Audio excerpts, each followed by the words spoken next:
সারা পৃথিবীতে শাইখুল হাদিস হিসাবে যাকে চিনে, শাইখুল হাদিস আল্লামা আজিজুল হক রহমতুল্লাহি আলাইহিকে পরশু রাতে দেখেছি আমাদের প্রিয় নবীজি হযরত মুহাম্মদ মুস্তাফা সাল্লাল্লাহু আলাইহি ওয়াসাল্লামের ডান দিকে বসা।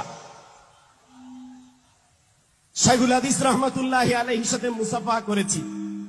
শাইখুল হাদিস রহমতুল্লাহি আলাইহি আমাকে মুচকি হেসে বললেন, নাসির, তুমি জাতির সামনে মামুনকে বসিয়ে রেখে এই মেসেজটা দিয়ে দিবা, আল্লামা আহমদ শফির পরে শাইখুল হাদিস ইবনে শাইখুল হাদিস মাওলানা মামুনুল হক শাইখুল ইসলামের ভূমিকায় অবতীর্ণ হয়েছেন।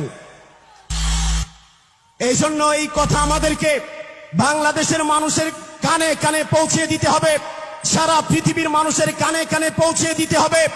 আল্লামা আহমদ শফির পরে এই বাংলাদেশের মাটিতে শাইখুল হাদিস ইবনে শাইখুল হাদিস আল্লামা মামুনুল হক তিনি শাইখুল ইসলামের ভূমিকা অবতীর্ণ হয়েছেন।